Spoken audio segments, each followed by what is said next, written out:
So unsa tuig gitawag og Katolikos datong tuig 107. Nya kinsa man kinsa man silang musupak ang mga sikta, no? Kinsa man silang musupak sa simbahan nga gitukod sa Dios. Nga ang mga Kristiyan naman gitawag naman ang mga Kristiyan o Katolikos na itong tuig 107 pa.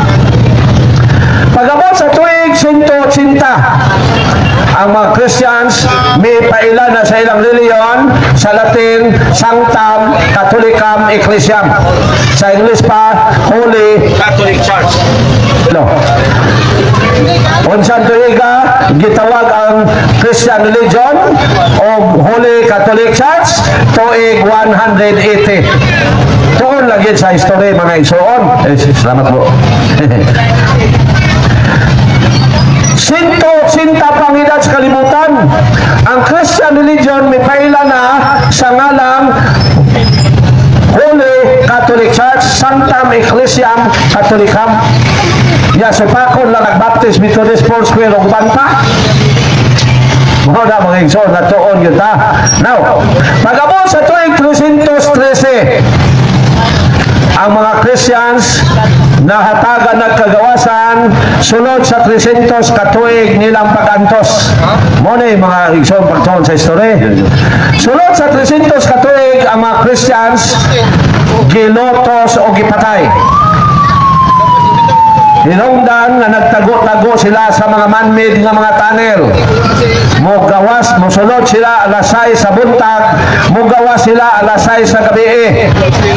Kay pamatyon man ang mga Christians, kay alang sa Roman Empire, before the Christianize ang Rome, ang mga Christian kaaway sa ilang gobyerno, kaaway po sa ilang Diyos. Kaya ang mga emperador, giilaman ng Diyos sa mga pagano. So nato tuig 2013 natagan sila kagawasan sa grabe nga pagpanglutos. Grabing pagpanglutos mga igsoon. 300 years of persecution ang giantos sa mga Kristiyan. Ang upat panitan nga buhi, St. Bartolomeo gipanitan nga buhi.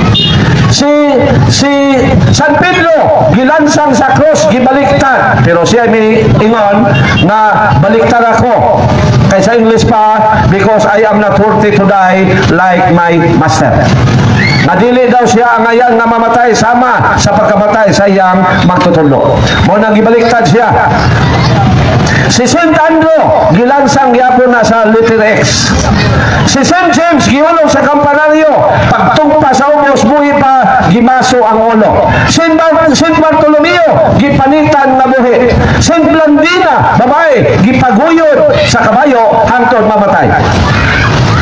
St. Justin Martyr gisunog nga buhi. O daghan pa mga igsoon mo na ang mga Kristiyan. Ang mga obispo, espesyal o kamatayon. Ang mga ordinaryong mga magtotoo, palinyahon, ibutang sa tunga sa arena, pag-alirong ang mga pagano. Unya, Kristiyanon, Aryo, a Kristiyan. Pag-ingog, yes, ay ang mga Kristiyan, tagak imong ulo kay na may berdugo nagdalag espada. Pag-ingog Christian, putlan kang ulo.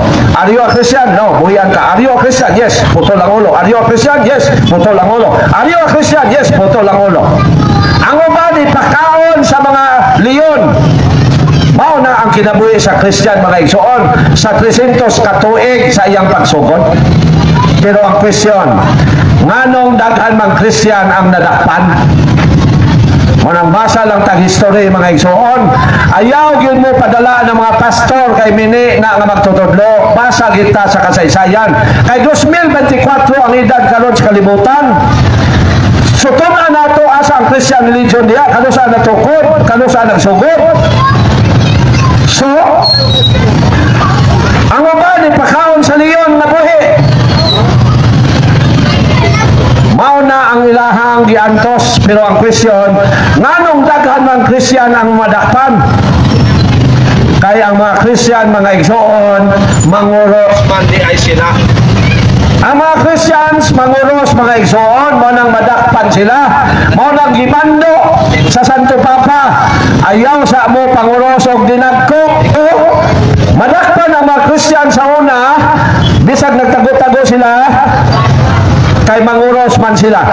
Mao nang gimando sa Santo Papa, ayaw sa mo panguros kay kung mao nay atong buhaton mahurot gyud ta kamatay. So dili sa sila manguros sa public nga lugar. Pero gitudlo sa simbahan sa Christian religion nga ginagmay lang sa ang pagpanguros. Mo nang nay pagpanguros sa agtang, sa baba o sa dughan.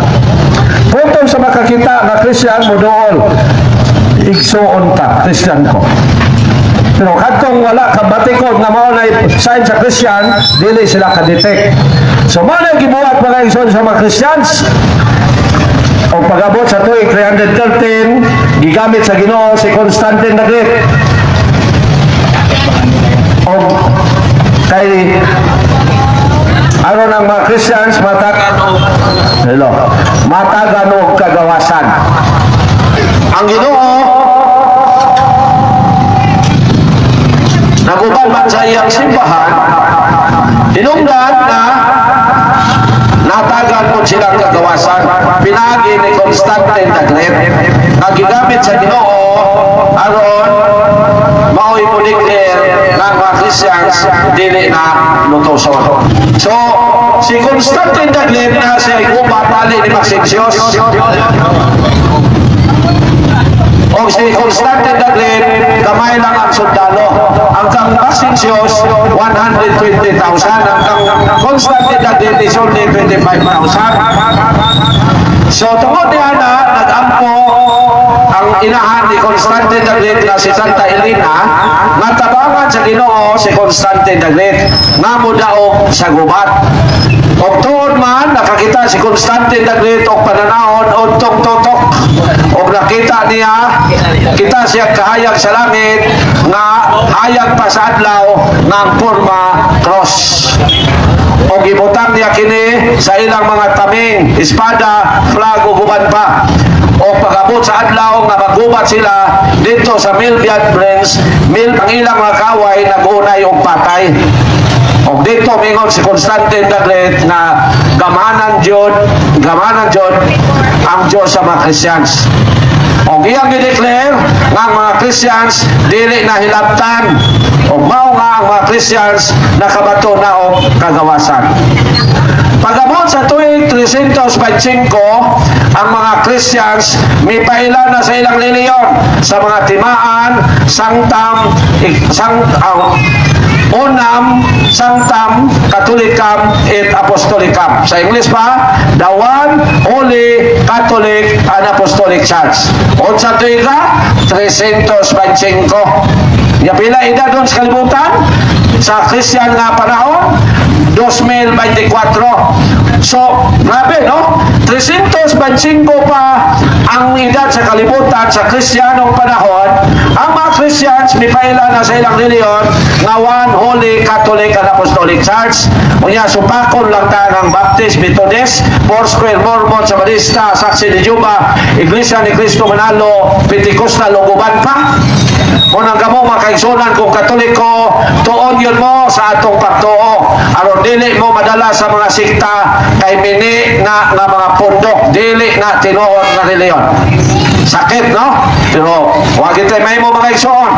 Kada masakitan, pwede mo mangutana. Kaya kami, huwagin may pugong-pugong musulti nga ang mga sikta mini na pundok sa reliyon. So, padayon ta. Pag-abot sa tuig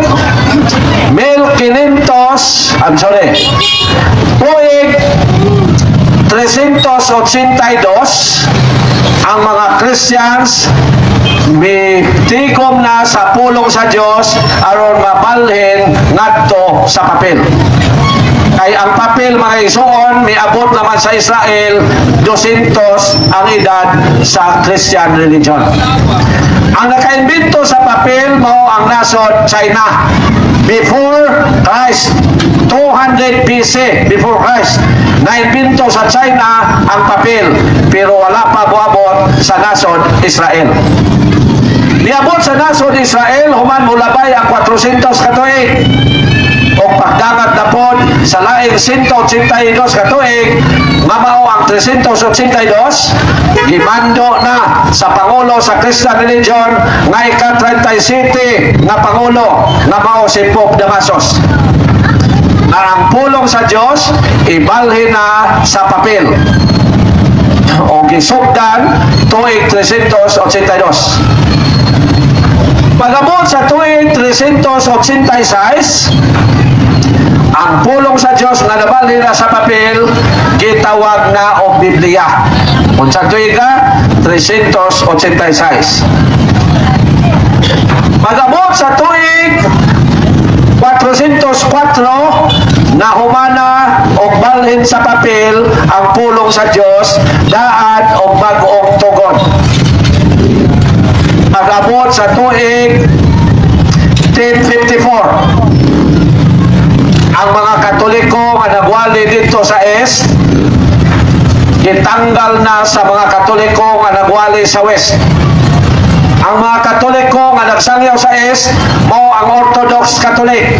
Ang mga Katoliko nga nagsangyaw sa East mao ang Roman Catholic. Gitanggal sa Roman Catholic ang Orthodox Catholic kay dili naman sila motuo sa Santo Papa. Unya daghan pa sila gisupak sa gitudlo sa simbahan nga gipanguluhan ni St. Peter. Tinungdan na sa 1054 officially declared by the Church headed by St. Peter nga ang Orthodox Catholic tanggalo na kay heretic na sila. Pag-abot sa tuig 1227 ang pulong sa Dios gibahin na ngadto sa chapters. Mao nga ang Biblia karon na nay kapitulo. Kinsay nagbahin na ngadto sa kapitulo? Si Archbishop Stephen Langton. Pag-abot sa tuig 1517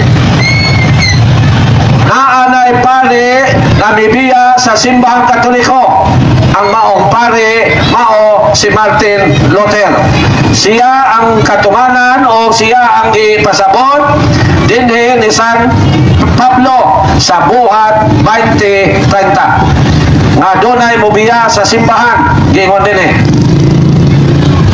May pipilawon niya ka mga tao diya sa inyong pundok nga manudlog bakak aron pagdani sa mga magtotoo sa pagsunod kanila. So dunay mobiya sa simbahan og nini panahon na nahitabo ang maong giingon o kini pinagi ni Martin Luther. Si Martin Luther usa ka pare wa kapuyo sa kinabuhing putli kay natintal man sa paa nga puti. O nang niluso siya nga po may magminyo na lang may mga pare kay matintal ramang gihapon may sa paa nga puti. Pero wa mo sugot ang Santo Papa kay gipahayag na sa Ginoo nga ang mga lagad kaniya kinahanglang putli. 2 Corinto 6:6 giingon dinhi. Gipakita namo nga kami mga sulugod sa Dios pinagi sa among kaputli kaalam pailog kaluoy o pinagi sa Espiritu Santo o sa among matuod nga gugma. Gipakita namo nga kami mga sulugon sa Dios pinagi sa among kaputli. Mao nga ang tinud nga pastor sa Dios dili maminyo. Pero ang mga mini nga mga pastor minyo na. Kanang mga pastor sa lain sikta, mini man ang mga pastor magtutudlo.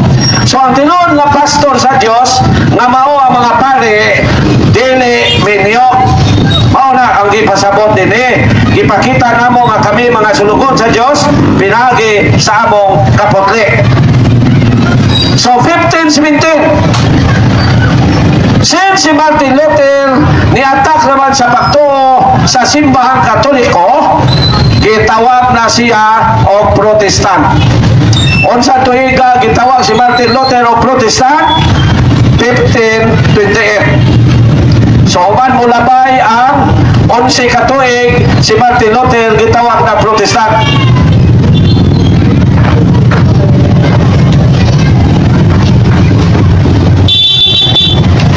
So dito na tao mga igsoon ang World Protestant.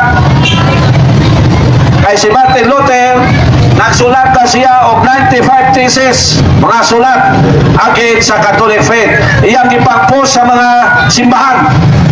O hinungdan nga gitawag siya Protestante. Pagabot sa tuig 1521, nana sa ibibiya sa simbang Katoliko na mao si Nicholas Stork. Si Nicholas Stork nagtukod og pundok, iyang gitawag og Anabaptist. Gitawag ni Nicholas Stork og Anabaptist ang iyang gitukod kay bunyagan niya usab ang Katoliko nga iyang madala. Kay ang ana nagpasabot sa English og re, meaning again. Ana is a Greek word sa English re nga nagpasabot og again. Baptist nagpasabot og baptism. So gitawag niya og Anabaptist ang iyang gitukod. Pagabot sa tuig 15 December 1521, miabot sa Pilipinas ang mga Katoliko sa ilang pagsangyaw gikan sa Spain. So miabot din sa atong nason ang mga Katoliko nga gikan sa nason Spain. Ang question, naabtan ba di ay sa mga apostoles ang nason Spain? Mga igsoon, ang nag-Christianize sa nason Spain mao si St. Paul. Ato basahon ang Roma 15:24. Si San Pablo mao nag-Christianize sa nason Espanya. Gingon din eh. Naglaom ako nga mahimo ko na kini karon. Moapit ako diha sa akong pagpaingon sa Espanya. Ug human ako malipay sa pagpakiguban kaninyo sa mga kaniyot, tabangi ako sa pag-adto dito. So si San Pablo miabot sa Espanya ug ang mga Katoliko sa Espanya mao na pwede sangyaw o Christian religion sa atong nason. 1521 March 16. Pag-abot sa tuig 1536, nasa tao sa England nga mibiya sa simbang Katoliko ug usa ka hari nga mao si King Henry VIII. Si King Henry VIII babae lang gyapon ang hinungdan sa iyang pagbiya sa simbahan. Kay gusto siya makig-divorce siyang asawa, di man mosugotan sa Papa, mao nga nasuko siya o mihawa siya o nagtukod og pundok, iyang ginganlan og Anglican Church, unofficially declared by him nga Church of England. Pag-abot sa tuig 1560, nanasay bibiya sa simbang Katoliko, laing pare na po ang maong pare mao si John Knox. O si John Knox nagtukod og pundok, iyang ginganlan og Presbyterian Church. Naana din nanas panabo ang Presbyterian Church, no? Bago panabo, mga 10 years pa na miabot sa panabo. Kung wako masayo, 10 years or 15 years. Pag-abot sa tuig 1609, natukod na sad sa England ang Pundok Baptist. Ang Pundok Baptist tinukod ni John Smith. 1609. Pagka 1611, ang mga Protestante nakahimo nag-ilang translation sa Bible in person of King James. Ang anak ni King Henry VIII na mo'y mipuli kaniya being king sa England, uman mamatay si King Henry VIII. O si King James mimando nga muhubad sila og English version sa Bible o nahuman 1611 o dito gitawag nila og King James version. Mo nang dunay King James version. Ang gigamit karon sa mga dili Katoliko, King James version of the Bible. Pag-abot sa tuig 1739, ana sa tao sa England, grabe sa England yun ang nagsugod ang daghang ang pagsugod sa Protestantism. Nana sa tao sa England nga mao si John Wesley. Ang nagtukod na po og iyang pundok, ginganlan niya og Methodist. Pag-abot sa 1820, kay mga dagko lang akong gi-memorize. 1820, na sa imibuto dito sa Utah, USA nga nagtukod og iyang sikta.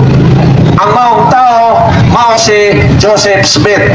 Si Joseph Smith nagtukod og pundok iyang gihinganlan og the Church of Christ of the Latter-day Saints, kanailan sa pagtawag og Mormons. Mga igsoon, ang Mormons, sorry kung na'y Mormons din ha, sabukag ka ng mga Mormons, sige ba po nagsabok-samok sa mga balay sa Katoliko. Ayaw ninyo na pasaka sa inyong balay mga igsoon ng mga Mormons, kaya mini na sila nga magtutudlo. Instrumento sa yawa ng pundok kaghihapon. Ang Mormons, ang founder sa Mormons, 50 kabuok asawa. 50 kabuok asawa ni Joseph Smith. 27 ang dalaga, 23 ang dunay bana. Pag-abot sa tuig 1830, mibiya sa Pundok Baptist ang iladong pastor sa Baptist nga mao si William Miller. Og nagtukod siya pundok, gihinganlan niya og Adventist. Dili pa nang karon nga Seventh-day Adventist ha, membro ra na niya. Nagtukod si William Miller og pundok, gihinganlan niya ang Adventist. Og sumala niya sa baduman di ay ang igsisimba sa katawan sa Dios. O nay giingon ni William Miller. So, mihawa siya sa Baptist, tukod siya pundok, gitawag niya Adventist. Niya tuig 1830. Pagka 1831,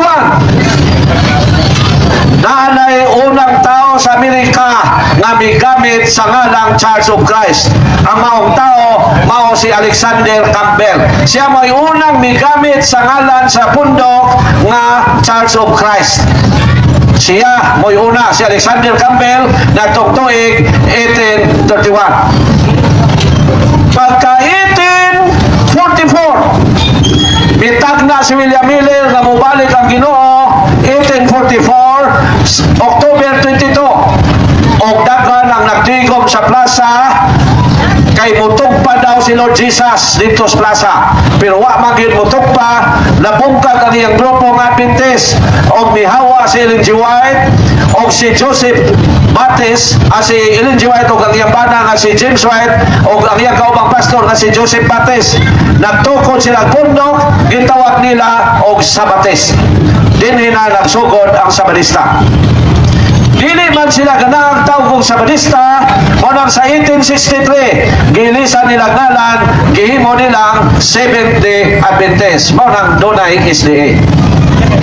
Mga igsoon, ang Seventh-day Adventist, kung na may SDA din grabe na kasatanik ng pundoka. Monang hawa mo, kabong mga membro sa Seventh-day Adventist, hawa mo anang pundok ni Ellen G. White, kay satanik kayo na si Ellen G. White. Ngano? Kay napay blackboard dire ako ginang isay-isay. Si Ellen G. White mo'y nag-ingon nga ang Santo Papa 666. Kinalibag, grabe gibuhat sa Seventh-day Adventist, no? Ang Pangulo sa Christian religion nga gitawag og Pope, iyang gingnan nga nagdala sa numero 666 according sa Revelation 13:18. Ato basahon. Walang mga isol kung na Seventh-day Adventist din hawagin mo ng pundoka kay satanic kayo si Ellen G. White. Kay iyang gibutang-butangan ang Pangulo sa simbahan na gitukod ni Lord Jesus na nagdala kuno sa numero sa yawa. Revelation chapter 13 verse 18. Sa laptunon kini ang maalam makasabot sa kahulugan sa numero sa mananap, kaya ang numero simbolo man sa ngalan sa usa ka tawo. Ang numero niini 666. Muna mga igsoon, ako mo wagi ko limit mo ingon, hawa gid mo anang pundok Seventh-day Adventist kay satanic kaayo ang founder ana, satanic kaayo ng pundoka. Kay mao nay nag-akyo sa Santo Papa nga nagdala sa numero 666. Pero ang tinuod mga igsoon, ang Seventh-day Adventist founders. So padayon ta mga igsoon, no? So ang founders sa Seventh-day Adventist mga igsoon, ang ngalan na hinuon mo'y Musebo og 666. Hello. Ang founder sa Sabadista mga igsoon, ang ngalan na nga si Ellen G. White, Musebo og 666. So padayon ta mga igsoon, no? Ako balik ko na, kanto masakitan, pwede mo mangutana, kay sakit biya di kayo ni nga mong ipamaya, kay moingon yun medin nga mga pastor sa Foursquare Baptist, Methodist, Saksi ni Jehovah, Sabadista, tanang sikta, tanang mga pastor diha, minit na nga magtutudlo. Ang tilon nga magtutudlo sa kaluwasan, maulang yun, ang sakop sa simbahan na dito ko ni Lord Jesus, ang mga kaparian, kung naay mo supat, pwede mo mangutana. Pwede mo mangutana. So, basta pastor, mga igsoon, ayaw kayo magtuo. Pastor sa mga sikta, kaya ang tinod na pastor, kana lang mga pare. Kung doon na may masakitan, ako balikon, pwede mo mangutana. Now, balik ka sa kasaysayan. Pag-abot sa tuig 1870, mibuto na sad sa Pennsylvania, USA, ang pondok na gihinganlan o Jehovah's Witnesses. Maigsoon sa sinugdan ang Jehovah's Witnesses, dili na mo ngalan. Ang ngalan na BSM, Bible Student Movement. Pagka 1914, ilang yapon na itong sundan. Pagka 1914, gilisan nila ngalan. Kaya according to them, mabot naman sila o laing nasor. Muna gilisan nila ngalan, gihimo nilang IBSA, International Bible Student Association. Pag-abot sa 1931, gilisan na sa dilang ngalan, gihimo na nilang Jehovah's Witnesses. Balik ka atras. Pag-abot sa 1888, ibuto sa Amerika ang pondok na Christian Missionary Alliance. Pag-abot sa ang Jehovah's Witnesses, tinukod na ni Charles T. Russell. Pagka-1888, bitunga sa Amerika ang Christian Missionary Alliance ng founder si Albert Benjamin Simpson. Pagka-1898, bitunga gyapon sa Amerika ang pondok na gitawag og The Church of Nazareth na tinukod ni Thomas Brinsley. Pag-abot sa tuig 1900, nibuto sa Amerika ang pondok na gitawag og United Pentecostal Church na tinukod ni Charles Pax Parham. Pagka 1902, first time in the Philippines, natukod dito sa Manila ang pondok na gihinganlan og Philippine Independent Catholic Church or PICC na tinukod ni Gregorio Aglipay. Pag-abot sa 1914, duha ang natukod. Ang usa sa Amerika, ang pondok Assemblies of God na tinukod ni talimod mo. Tinukod ni Eudorus Enbel. O ang sa Pilipinas 1914 na tinukod ni Felix Manalo, ginganlan niya o Iglesia ni Cristo. Pag-abot sa 1920, may buto na sa Manila, may hawa sa pundok ni Gregorio Aglipay ang tao na mao si Luis Pabligar. Si Luis Pabligar nagtukod ng pundok, iyang ginganlan o Rizalian. O alam sa inyong kasayuran mga igsoon, ang Diyos nila mga igsoon, ako magiting dibasa.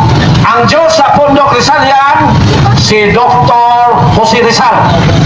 Grabe ka Diyos, no? Si Dr. Jose Rizal, boy Diyos sa Rizalian. Kaya according to them, si Lord Jesus nag-reincarnate ni Dr. Jose Rizal. Pag-abot sa tuig 1927, natupod na sa Amerika ang pundok na bidako karon ang Foursquare Gospel Church na tinukod ni Jaime McPherson, babae ang founder sa Foursquare, ha? Pag-abot sa tuig 1936, natukod sa Manila ang pinakataas umalan sa tanang pundok sa tibuok kalibutan. Ang Iglesia ng Diyos kay Kristo Jesus, ang haligi at suhay ng katotohanan sa bansang Pilipinas na tinukod ni Nicolas Perez. Pag-abot sa tuig 1948, duha ang natukod sa Manila. Ang UCCP, United Church of Christ in the Philippines, na tinukod ni Enrique Sobdepina, o ang Grace Gospel Church na tinukod o ginsik babae na si Juliatan o si Spar Amerikano, kalimot ko sunaran. Pag-abot sa tuig 1965, first time in Mindanao, natukod sa Dinagat Surigao Island, ang pundok na gitawag o PBMA or Philippine Benevolent Missionary Association. Pag-abot sa tuig 1967, natukod na po sa China ang pundok na bidako karon nga grabing ni-atake labi na sa mga batanong Katoliko, ang born again Christian na tinukod ni Peter Zhio Yongzhi. Pag-abot sa tuig 1972, naanag yung taga Panamo City nakatukod og iyang kaugalingong relihiyon. Ang ngalan sa iyang relihiyon, pundong relihiyon, nakatukod og pundok na migamit sa pulong sa Ginoo. Ang maong pundok, mao ang One Way Outreach International na tinukod ni Benjamin Gaetano. Pag-abot sa tuig 1975, naanasay taga Manila, nakatukod og pundok na mao si Wilde Almeida. Ang ngalan sa iyang grupo, Jesus Miracle Crusade. Pag-abot sa 1970, ang founder atong 1936, nataas og ngalan, mao si Nicolas Perez. Alright. Hina-hina naman. Ang taktik lang ko na yun, no? Pag-abot sa tuig 1977, si Soriano ihawa sa pundok ni Nicolas Perez nga taas og ngalan. Kaya nasuko siya nga wala siya gipuli isip Pangulo o nagtukod siya grupo o ginanla niya o the Church of God International na nailan sa pagtawag o ang dating daan. Pag-abot sa 1978, mibuto na po sa Manila ang pundok nga ang ngalan Jesus is Lord na tinukod ni Eddie Villanueva. Pag-abot sa 1981, mibuto sa Brazil ang pundok na bitakupon ron ang networking and style na ngalan the Government of 12, in short G12.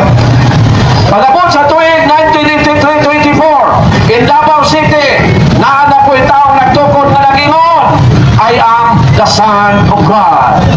Tukod po siya grupo, nagingon siya na siya ang anak sa Diyos. O dili mo moagi nako, di mo makasulod sa langit. Ang maong tao, mao si Kibuloy. Hangtod karon mga igsoon, sa 60,000 na kasikta ang natukod sa tibuok kalibutan o sa lang ang kontra ang simbahang Katolikuran. Ako balik ko na, o sa lang ang kontra sa mga sikta nga natukod karon sa tibuok kalibutan nga gibanabana na sa 60,000 ka mga sikta o sa lang ang kontra simbahang Katolikuran. Mao nga, kung maminaw ta sa saksi, Katoliko giatake. Kung maminaw ta sa sabalista, Katoliko gitira. Kung maminaw ta Kibuloy, Katoliko makaluloy. Kung maminaw ta sa Glipay, Katoliko gisaway. Kung maminaw ta sa Pentecostal, Katoliko gipadal. Kung maminaw ta sa Datindaan, Katoliko gipanamas-tamasan. Kung maminaw ta sa Iglesia ni Cristo, Katoliko gilatigo. Otro po ning Foursquare, Katoliko gimasaker. Ha, perte yung loya, Katoliko lagi ilang kontra. Pero ang mga Katoliko, wag kita mangganin sa ilaha. Wag ka mong pasipala sa ilaha. Wag ka mo ato house to house sa ilang mga membro. Pero niya pagini sa plaza. O ato yung giwali. Ngawali lipod-lipod. Nga ang mga ministro, mga ansyano, mga pastor sa mga sikta, instrumento na sa yawa. Aron bukagon ang gitukod ni Lord Jesus. Ang gitukod ni Lord Jesus, mao ang simbahang Katoliko. Inungdan nga mao na po ng ilang kontra. Simbahang Katoliko na po ng ilang kontra. Kaya mao ba na ang gitukod ni Lord Jesus? O mao na nasulat sa Bible nga ang gitukod ni Lord Jesus, panamas-tamasan, butang-butangan,